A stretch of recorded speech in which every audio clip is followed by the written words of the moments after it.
Joining me right now is the Center for American Security co-chairman and Fox News contributor, General Keith Kellogg. General, it's great to have you this morning. Thanks very much for being here. Assess the threat from China, particularly with this new information that they want that military base right on the Atlantic Ocean in Africa.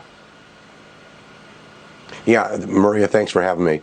Look, China is an adversary by every definition of the world. They're an economic adversary, they're a cultural adversary, they're a military adversary, and this just proves it. And what they're doing is they're thinking strategically. They're looking at both sides of Africa. You know, recently they built a base in Djibouti, which gives them the capability to control access to the Suez Canal. And they're using that through depth diplomacy, where they build up a base, and then when the country can't pay for it, they take the base over, and then they have full control. They just did that in Entebbe, the Entebbe International Airport for Uganda, where they built up the airport. Uganda couldn't pay for it. Now they own the airport. They're doing the same thing in the Panama Canal, where they're controlling the shipping lanes from both the east and the west out there by building port facilities. And now they're doing it in West Africa. So they've got a real strategic method of what they're doing. Steve Townsend, who's the commander of African Command, is not an alarmist. I've known Steve for years. And when he brought up this whole issue about them building a base, it should raise concerns from the United States of America. They've got a plan, and it's a strategic plan, and they're an aggressive plan of building forces well forward so they can deploy military forces into the Atlantic, into the Pacific, and give them not just regional dominance, but global dominance. Yeah, that's absolutely right. And I've reported about the base in Djibouti many times. In fact, they followed the United States in terms of building that base after the U.S. had a base in Djibouti. What should the United States do about it? I mean, obviously, our adversaries are smelling weakness, General. You know, you've got this call that's going to happen tomorrow between Joe Biden and Russian President Vladimir Putin. Yeah. They're going to speak tomorrow as Russia has been building up its military base, its military forces along the border of Ukraine.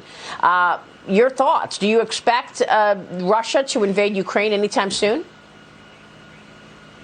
Well, look, you're absolutely right. They don't not only just smell it, they feel it, they touch it, they see weakness in the United States of America. This call is not going to go well. You know, when Biden first called Putin at the end of January this year, he was very, very aggressive in his call. Putin's seen this before. Look, he's been through 4 presidents, and he knows how presidents react. We talked to Putin 18 times when I was in the White House, and he respects strength. He knows what happens when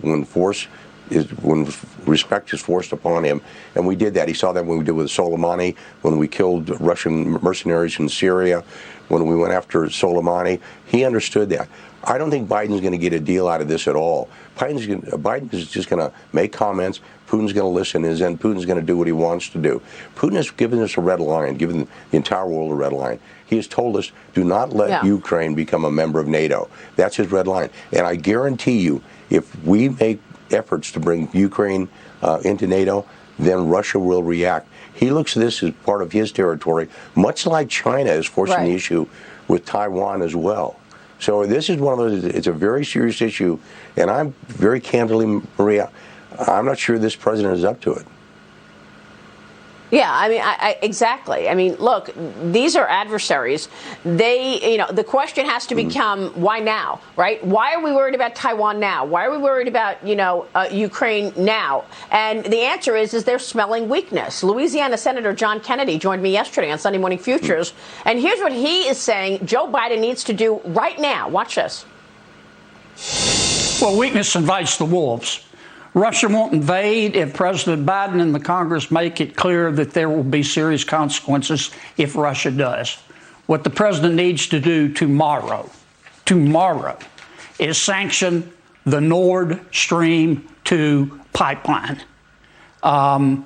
If you do that, we'll get Russia down, and then we can choke them.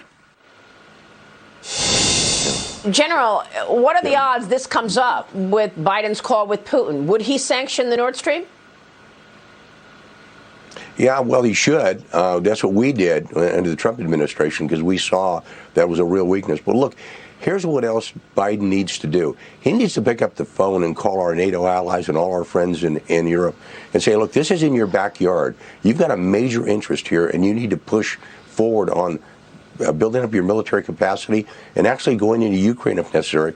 Put a German brigade in there or a Polish brigade in there or a Czech brigade. Yeah. Show force out there. I used to laugh that, the reason why the Germans rearmed, and when they did, it always concerned the Russians, because the Germans always seemed to march east. Yeah. And the Germans are not putting forth enough effort in their defense establishment. They're only paying 1.2% GDP into defense, and yet they have promised America, and they promised NATO they'd put 2% of GDP in.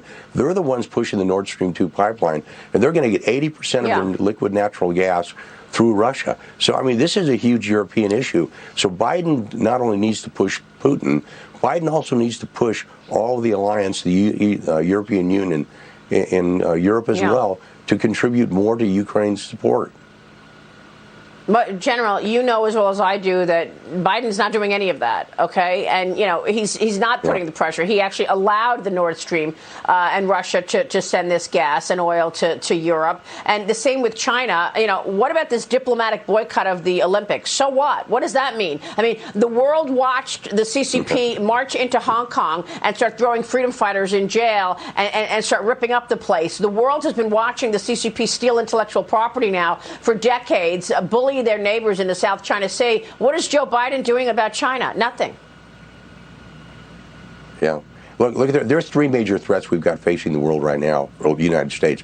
One is Russia, Ukraine. The other is China, Taiwan, and also the Iran nuclear deal. And we're missing on all three. We're not pushing the envelope on all three. Well, we're begging them, Well, we're begging them to do a deal, obviously. General, I hope you'll come back soon. There's a lot to talk about here, and we really need to get into it. To communicate all of this to our audience, General Keith Kellogg, thank you so much for your service and for joining me this morning. We will keep watching all of these worrying adversaries.